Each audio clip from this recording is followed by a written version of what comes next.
कल तक जो हमने पढ़ा उसमें कोई डाउट किसी को? आगे बढ़ेंगे। Forms of energy. Forms of energy. Luckily, the world we live in provides energy in many different forms. The various forms include mechanical energy, that is potential energy plus kinetic energy. ठीक है, मतलब जो भी चीज machine से या movement के कारण जो एनर्जी प्रोड्यूस हो रही है दैट इज मैकेनिकल एनर्जी। ठीक है, heat energy, chemical energy, electrical energy and light energy. तो बेसिकली हम देखने वाले हैं कि एक एनर्जी डिफरेंट फॉर्म्स में कन्वर्ट हो सकती है। ठीक है, सपोज मैं ये पेन है इसको ड्रॉप करता हूँ, ये डस्टर है, डस्टर को मैं यहाँ पर ड्रॉप कर रहा हूँ, तो एक जो एनर्जी है जो इसमें, ये जब मैंने उठाया ऊपर तक तो इसमें एक एनर्जी आ गई बिकॉज ऑफ इट्स हाइट और पोजिशन। तो इसमें जो एनर्जी आई वो एनर्जी इसको नीचे ले जाने में, फिर साउंड एनर्जी में, और हो सकता है बहुत कम लेकिन हीट एनर्जी में भी कन्वर्ट हुई है। ठीक है, तो एक एनर्जी मल्टीपल एनर्जीज में कन्वर्ट हो रही है। समझे? Think it over. How do you know that some entity is a form of energy? Discuss with your friends and teachers.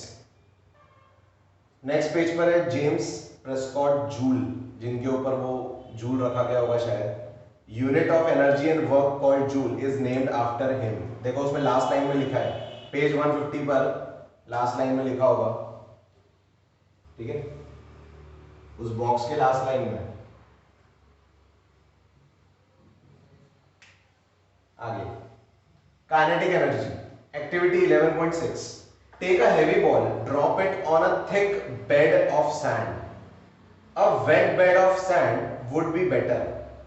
Drop the ball on the sand bed from height of about 25 centimeter. The ball creates a depression. मतलब उसमें जाने के बाद थोड़ा सा उसमें नीचे ऐसा वो बैठ जाएगा। जैसा नहीं होता मम्मी आटा गूंद रही है तो आटे में अगर ऐसा किया तो उसमें डिप्रेशन आ जाता है ना, वैसा। ठीक है, तो उसकी बात हो रही है। आगे repeat this activity from the heights of 50 centimeter, 1 meter and 1.5 meter.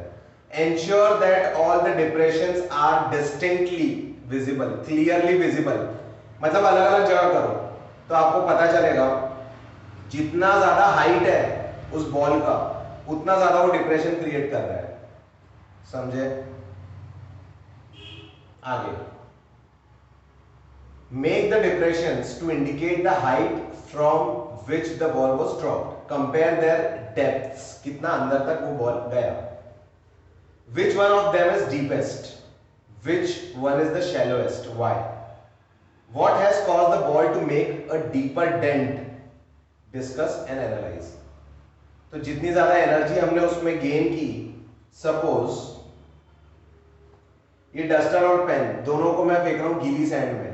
ठीक है, मैं लीव कर रहा हूं फ्री फॉल, तो ऑब्वियसली ये जो पेन है वो उतना वहां पर फोर्स नहीं देगा। ठीक है, उतना ज्यादा वो उसका फोर्स नहीं होने के कारण वो उतना डिप्रेशन नहीं क्रिएट करेगा। लेकिन अब ये जो डस्टर है, डस्टर को मैं छोड़ूंगा तो ये उतना डिप्रेशन करेगा, थोड़ा ज्यादा करेगा as compare to pen.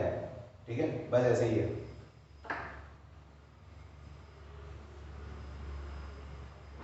Set up the apparatus as shown in figure 11.5. Place a wooden block of known mass in front of the trolley at a convenient fixed distance.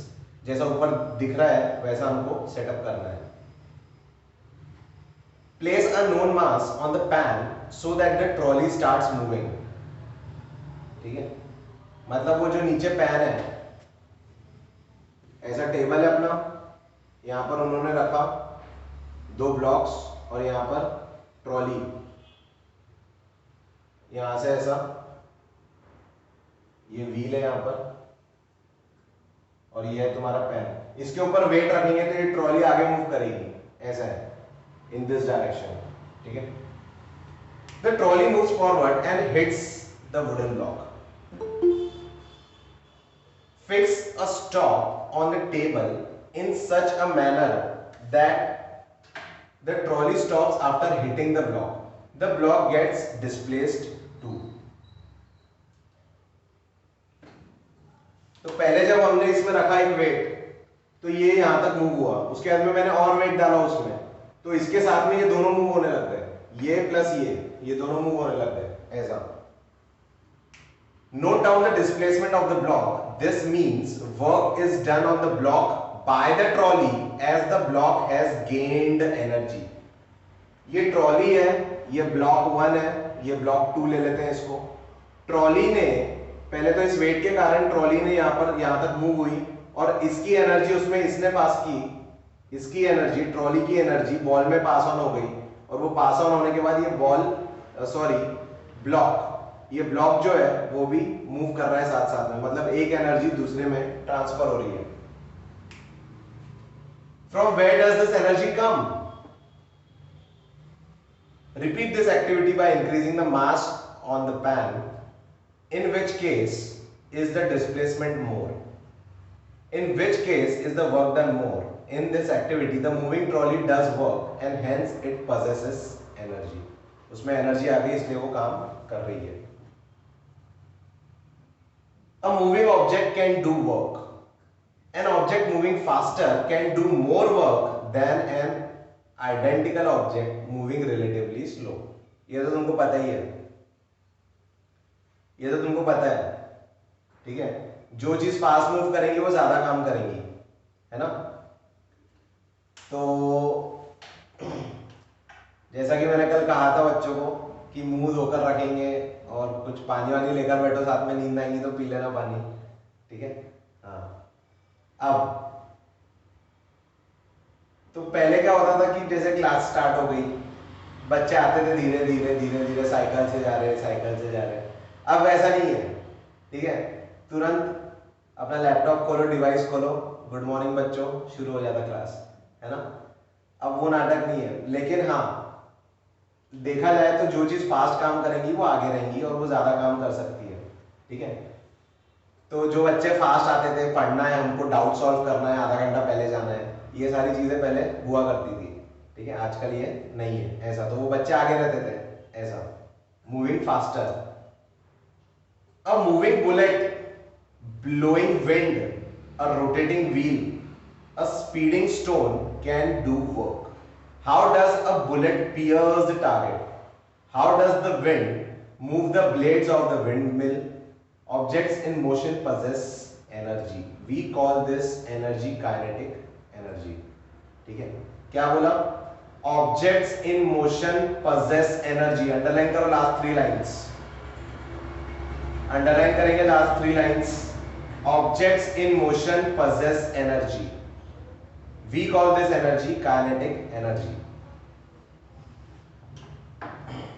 अब ये देखो, ये ऑब्जेक्ट है duster, इसको मैंने उठाया यहां तक, अभी इसमें कोई एनर्जी है क्या? है, अभी है इस वक्त.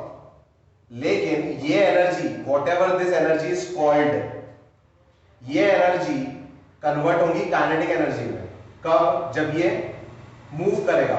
जितनी देर तक ये मूव कर रहा था डस्टर, उतनी देर तक वो एनर्जी उसमें काइनेटिक एनर्जी थी और फिर से अब काइनेटिक एनर्जी नहीं है ऐसा, ठीक है. तो every moving body possess kinetic energy. समझे? A falling coconut, a speeding car, a rolling stone, a flying aircraft, flowing water, blowing wind, running athlete, etc. possess kinetic energy. In short, kinetic energy is the energy possessed by an object due to its motion. ये भी underline कर लो. Kinetic energy is the energy possessed by an object due to its motion. Underline करना है last second paragraph की last 4th line. Kinetic energy is the energy possessed by an object due to its motion. ठीक है. The kinetic energy of an object increases with its speed. जितनी ज्यादा speed उतनी ज्यादा kinetic energy. ठीक है. जैसे जैसे हम आगे बढ़ेंगे ये धीरे धीरे क्लियर हो जाएगा। आपने पहले भी कभी पढ़ा है क्या काइनेटिक एनर्जी, पोटेंशियल एनर्जी? पढ़ा है पहले कभी? सेवेंथ क्लास में, सेवेंथ क्लास में पढ़े थे कि एट्थ में पढ़े थे? ठीक है, जब भी पढ़े थे याद नहीं, लेकिन पढ़ा है ना? ठीक है, आगे। How much energy is possessed by a moving body by virtue of its motion. मतलब वर्च्यू मतलब यहाँ पर क्वालिटी हम बोल सकते हैं, by quality of its motion. उसकी कैसी क्वालिटी है मोशन, उसका फास्ट है, स्लो है, कैसा है? ठीक है। By definition we say that the kinetic energy of a body moving with a certain velocity is equal to the work done on it to make it acquire that velocity। तो जो ऊपर हमने 2 बार underline किया उससे ज्यादा complicated ये वाली definition है, अंडरलाइन करेंगे लास्ट 4 लाइन से। kinetic energy of a body moving with a certain velocity is equal to the work done on it to make it acquire that velocity। इसका मीनिंग बताता हूं मैं आपको, ठीक है। Kinetic energy of a body moving, अब समझो ये बॉडी है, ये मूव कर रही है यहां से यहां तक, ठीक है, यहां से यहां तक ये मूव कर रही है। अब इसको मूव करने के लिए kinetic energy of body moving with certain velocity is equal to kinetic energy is equal to with certain velocity, ठीक है, is equal to the work done on it। इसके ऊपर जो वर्क डन हुआ है, जितना वर्क डन हुआ है इस ऑब्जेक्ट पर, इसको यहां से यहां तक ले जाने के लिए, उतनी ही इसमें काइनेटिक एनर्जी आएगी, उससे ज्यादा नहीं आ सकती, ठीक है। अगर मैं इसको थोड़ा सा पुश कर रहा हूं, ऐसे धीरे से पुश किया एकदम, ये बुलेट की स्पीड से जाएगा कि दूर तक? नहीं, ये थोड़ी दूर तक ही जाएगा ऐसा, तो वैसे ही रहेगा ना। उसकी जो वेलोसिटी है वो डिपेंड करेगा कि उसके ऊपर कितना वर्क डन हुआ है, उससे ज्यादा नहीं, उससे कम नहीं, इक्वल, ठीक है। अब वो अलग अलग चीजों में कन्वर्ट भी हो सकती है energy. Suppose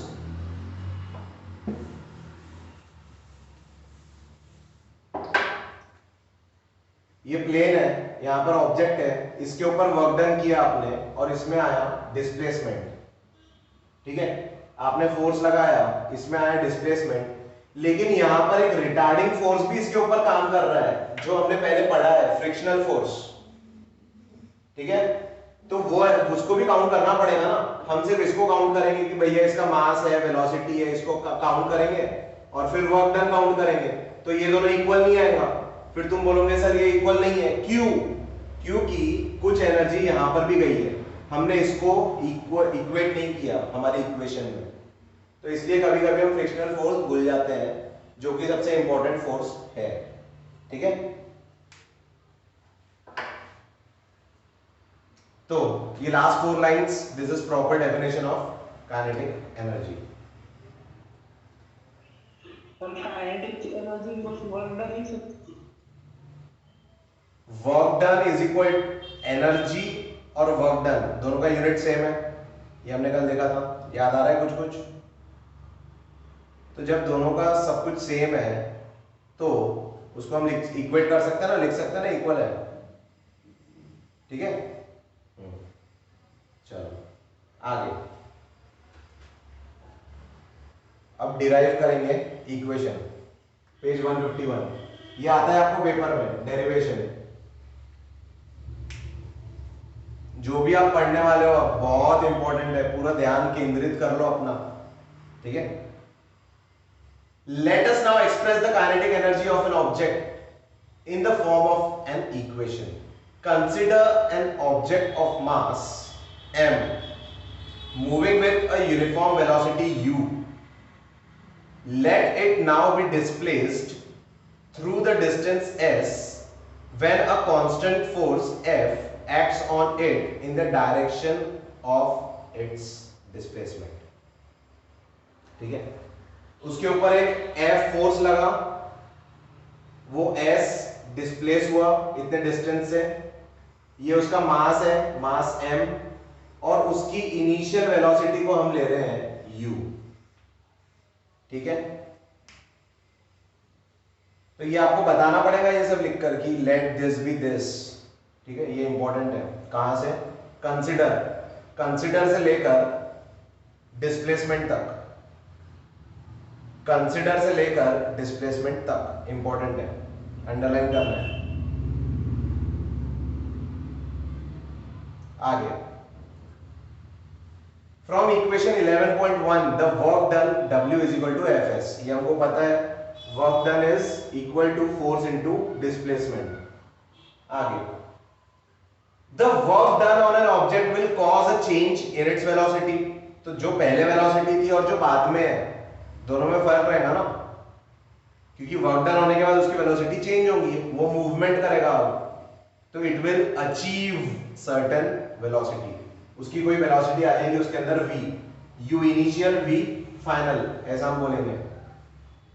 let its velocity change from u to v, let a be the acceleration produce, acceleration के बिना वो u से a में आएगा क्या, सॉरी u से v में जाएगा क्या? नहीं, एक्सेलरेशन लगेगा उसको। ठीक है, तो जब तक उसको एक्सेलरेशन नहीं मिलेगा तब तक उसकी गाड़ी आगे नहीं बढ़ेगी। In section 8.5 we studied three equations of motion. The relation connecting the initial velocity and final velocity of an object moving with a uniform velocity, uniform acceleration and displacement s is v square minus u square is equal to twice as। तो उसको वो लिख रहा है s is equal to V square minus U square upon 2a, ये वो लिख रहा है उसको। ठीक है, अब हमको पता है फोर्स क्या होता है, force is mass into acceleration. तो अब मुझे क्या दिख रहा है, देखो ध्यान से देखो, मुझे पता है कि वर्क डन जो होता है W is equal to F S, F मेरा ये है, एस मेरा ये है, तो मैं इन दोनों को ये एफ और एस की जगह पे डाल सकता हूं मैं, तो मैं डाल दूंगा इसको, तो W is equal to F into S, F हो जाएगा मेरा एम ए इंटू एस हो जाएगा ये पूरा v square minus U square upon 2a बराबर। अब a कैंसल, ये हो गया मेरा half into m into V square minus U square, सही है बराबर। अब अगर मेरी इनिशियल वेलोसिटी वो रेस्ट पर था, स्टार्टिंग में वो रेस्ट पर था, समझो ऐसा होता है, तो if u is equal to 0, therefore w will be equal to half mv square, समझा, हाफ mv square। तो ये बन गई हमारी इक्वेशन। अब वर्क डन हमने देखा है, kinetic energy is equal to work done, तो वर्क डन को मैं लिख सकता हूं यहां पर kinetic energy is equal to kinetic energy, ऐसे लिख सकता हूं, चलता है ना। तो ये हमारी डेफिनेशन या एक इसका बन गया फॉर्मूला, हाफ mv स्क्वायर। और इसीलिए वेलोसिटी इतनी इंपॉर्टेंट है इसमें कि अगर मैं गन शूट कर रहा हूं, ठीक है, बुलेट उसमें से निकल के जा रही है, उसका मास बहुत कम है, लेकिन उसकी जो वेलोसिटी है उसका स्क्वायर हो जाएगा, स्क्वायर, समझे। If it is going 100 metre पर सेकेंड, उसकी स्पीड से अगर वो जा रहा है 100 मीटर पर सेकेंड, तो उसका सीधा स्क्वायर हो जाएगा। इसीलिए वर्क डन उसमें बहुत ज्यादा रहेगा, उसकी एनर्जी बढ़ गई तो वर्क डन भी ज्यादा रहेगा और वो ज्यादा नुकसान करेंगी बुलेट, समझे, ऐसा है, क्लियर। चलो अब यही चीज उसने लिखा है वहां पर, W is equal to half M V square minus U square, W is equal to half M V square, जब U हो जाएगा उसका 0. It is clear that the work done is equal to change in the kinetic energy of an object. If U is equal to 0, then work done will be half mv square. Thus, kinetic energy possessed by an object m of mass m and moving with uniform velocity v is given as kinetic energy is equal to half mv square. उसको कर लो box. 11.5 उसको करेंगे box.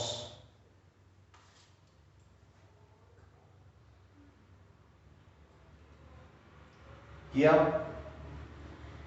एक बार ये देख लो अच्छे से derivation. चलो अब आपके फेवरेट न्यूमेरिकल्स, आप सब जिसके लिए वेट कर रहे थे बेसब्री से कि न्यूमेरिकल्स कब आएंगे, फिजिक्स आ गया, तो आ गया आपके प्यारे numericals. An object of mass 15 kg is moving with the uniform velocity of 4 meter per second. What is the kinetic energy possessed by the object? Simple है ये, हाफ एम वी स्क्वायर कर रहा है वो, उससे आ गया उसका 120 जूल्स. इजी है ये, ठीक है.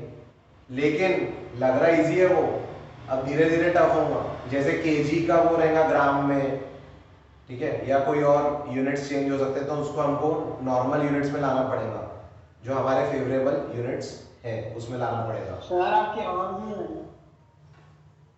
उसको फेवरेबल यूनिट्स में लाना पड़ेगा, जो यूनिट्स हमको फेवर करते हैं. ठीक है, अब आ रही आवाज दर्श? ठीक है. Example 11.4.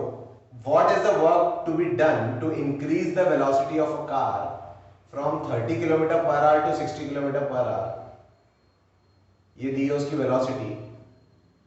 If the mass of the car is 1500 kg या 1500 kg. अब दो टाइप की बुक्स हो सकती है.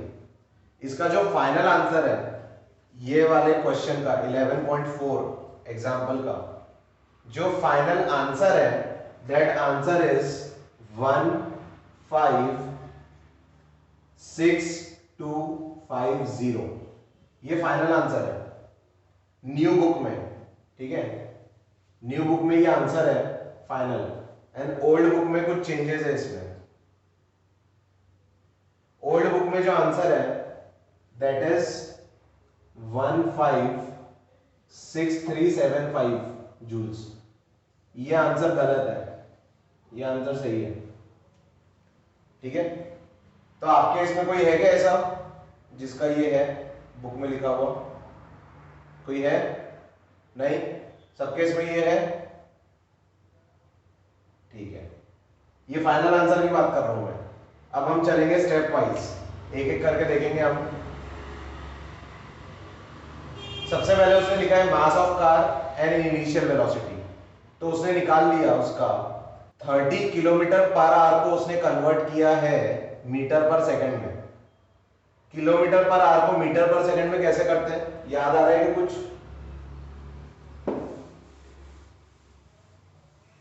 5/18 या 18/5? हाँ जल्दी बोल सर. 5/18 भाई. 5/18 सही बोला था ना यार सर, लेकिन तो ये करेंगे ना 18/5. देख बताता हूँ, रुक जा, ध्यान दे इधर. किलोमीटर अपॉन आर को हमको कन्वर्ट करना है मीटर पर सेकंड में. किलोमीटर होगा तुम्हारा 1000 मीटर, आर हो जाएगा तुम्हारा 3600 सेकंड, क्योंकि 60 इंटू 60 होगा. ठीक है, पक्का? ये 5, ये 18, तो ये हो गया तुम्हारा 5/18. और खुद जो आंसर दे रहे ना उसमें कॉन्फिडेंस रखना. जस्ट बिकॉज मैंने वैसे पूछा तो वो ऐसा नहीं कि हाँ हाँ हाँ गलत हो गया, ऐसा नहीं करेंगे, ठीक है। 5/18 इज करेक्ट, लिख दो वहां पर 30, वहां पर साइड में आप लिख सकते हो, थोड़ी सी जगह है। 30 इंटू 5/18, 30 इंटू 5/18 करेंगे तो वो आंसर आ जाएगा आपका जो उसका आया 25/3।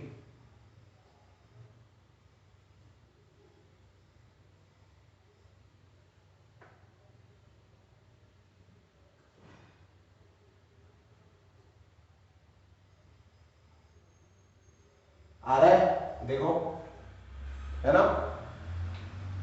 25/3 ये उसने निकाला इनिशियल वेलोसिटी, अब वो निकाल रहा है फाइनल वेलोसिटी, वो है 50/3। वो कैसे आया समझा?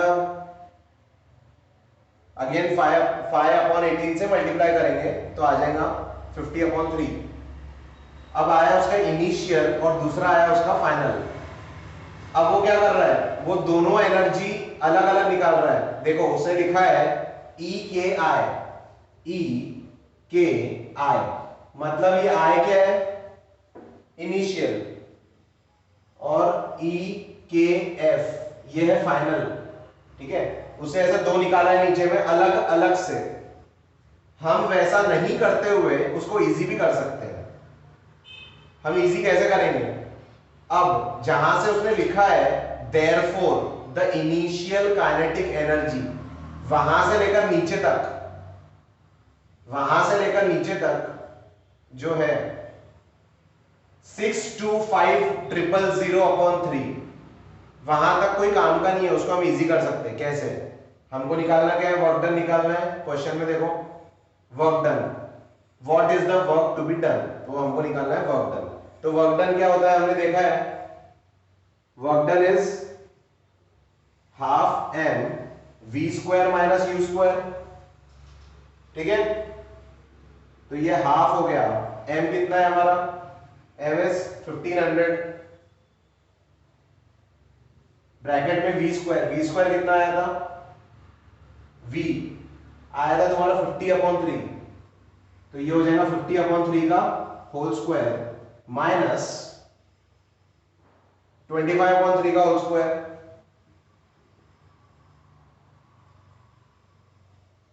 ये समझा? देखो अब ये ज्यादा इजी है, उतना लंबा नहीं करते हुए ये करना ज्यादा इजी है। ये तो यहीं पर ही खत्म हो गया 750, ठीक है। अब मैं करूंगा work done is equal to 750 into, यहां मैं कौन सा आइडेंटिटी लगा सकता हूं,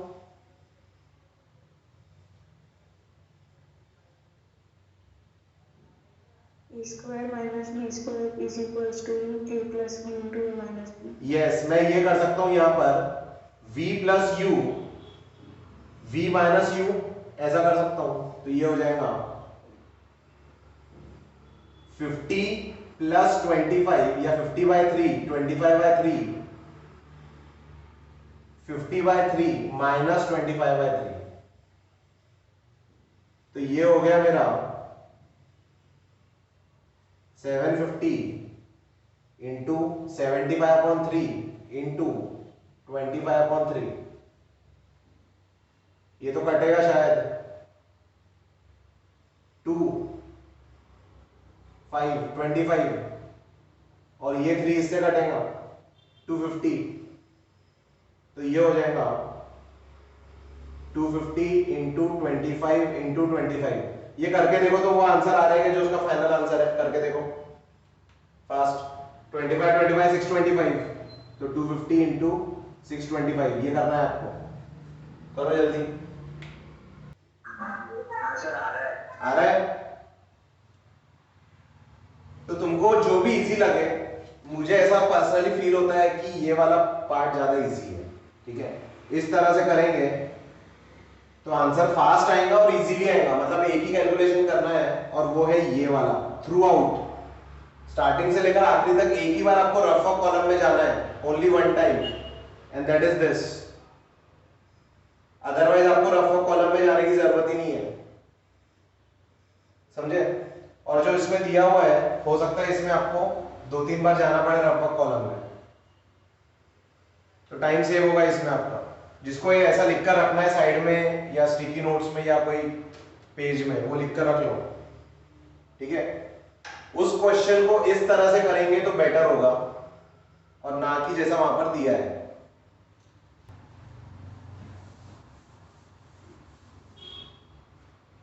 तो मैं ये बोल सकता हूं कि हमने 11.3 जो फर्स्ट कॉलम में आपको दिख रहा है 11.3 वो हमने लगाया है यहां पर, है ना। तो उसको तुम एरो कर सकते हो, एरो करके वहां तक लास्ट सेकंड जो है स्टेप ई के एफ माइनस ई के आई, ऐसा एरो कर सकते हो कि ये दोनों एक ही चीज है, they are not two different फॉर्मूले, एक ही फॉर्मूले, अलग अलग नहीं है। नेक्स्ट पेज क्वेश्चन 1 और 2 आप लोग कर लोगे, 3 वाला हम डिस्कस करेंगे। Page 152।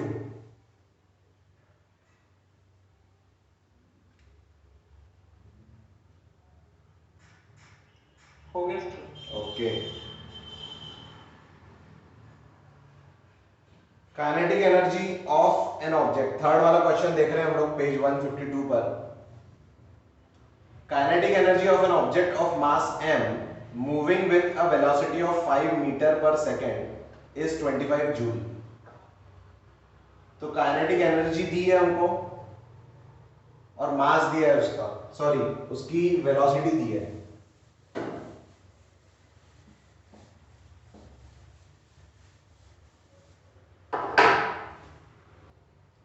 Mass m,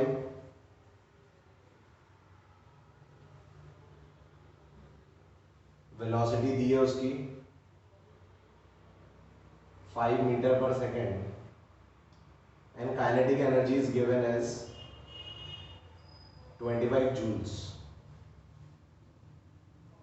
What will be the kinetic energy when its velocity is doubled? ये फर्स्ट केस है।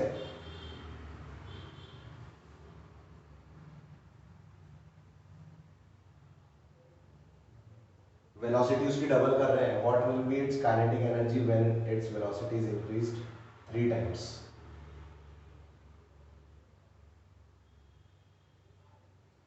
ठीक है,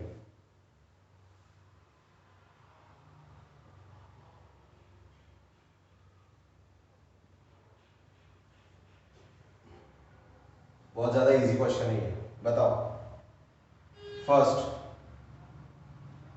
What will be its kinetic energy when velocity is doubled? अगर velocity डबल हो गई तो मतलब according to condition, ATC मतलब according to condition, जो कंडीशन दी है हमको, ATC मैं लिख सकता हूं V1 is equal to 2 times V, या मैं इसको लिखूंगा v को ट्वाइस, ऐसा कुछ, ठीक है। तो according to the first condition के ई जो है हमारा that is half m v1 square, v1 क्यों, क्योंकि फर्स्ट कंडीशन है, लेकिन v1 क्या दिया है इसने, ट्वाइस v बोल रहा है ये, twice v, velocity is doubled, तो हाफ m 2v का होल स्क्वायर हो जाएगा ये, मतलब ये हो जाएगा हाफ m 4v स्क्वायर, मतलब ये क्या हो गया, ये है मेरी काइनेटिक एनर्जी 1, काइनेटिक एनर्जी 1 मतलब फर्स्ट कंडीशन, तो ये हो गया मेरा 4 टाइम्स हाफ mv स्क्वायर, ऐसा लिख सकता हूं मैं इसको। लिखो मत, पहले ध्यान दो, पहले समझो, फिर लिख लेना। ये समझा क्या, इसका मतलब क्या है कि अगर वेलोसिटी डबल हो जाती है तो काइनेटिक एनर्जी हो जाएगी 4 टाइम्स। तो फर्स्ट कंडीशन के लिए हम लिख सकते हैं if velocity is doubled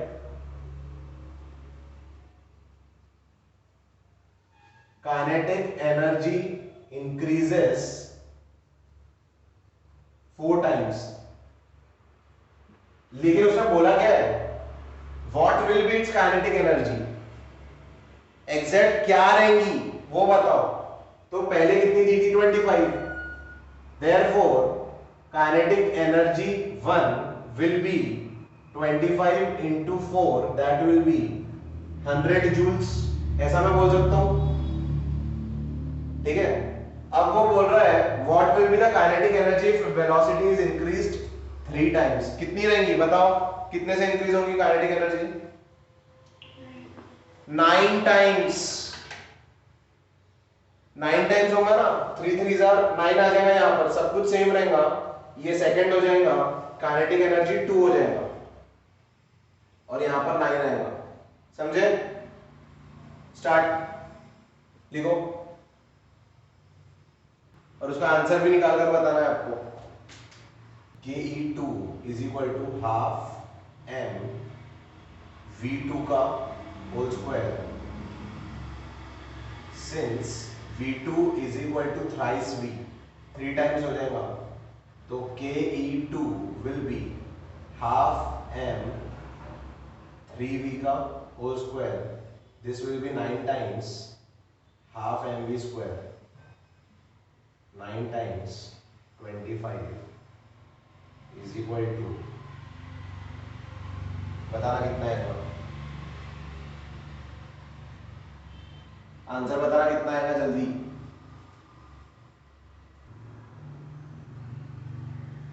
to 25 joules will be the answer।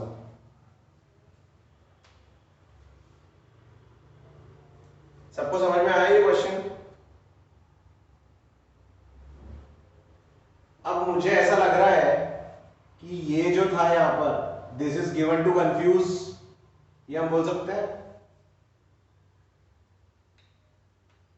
सिर्फ वो इतना भी देता तो भी हम कर सकते थे, ठीक है। तो कभी कभी ऐसी इंफॉर्मेशन कंफ्यूजन के लिए दी जाती है। कुछ कुछ बच्चे क्या करते, फिर कुछ कुछ बच्चे फिर m निकालने बैठते, पहले ये फॉर्मूले से पहले m निकालते हैं, यहां पर ये रखेंगे, यहां पर वेलोसिटी और m निकालेंगे, m की वैल्यू निकालने के बाद फिर वो नए फॉर्मूले में m के साथ डालते हैं, m डालेंगे, v डालेंगे, फिर वो आंसर सेम ही आएगा, लेकिन वो थोड़ा सा लेंथी प्रोसेस हो गया, समझे? आपको उतना लेंथी नहीं करना है। आज के लिए इतना ही, टाटा बाय बाय।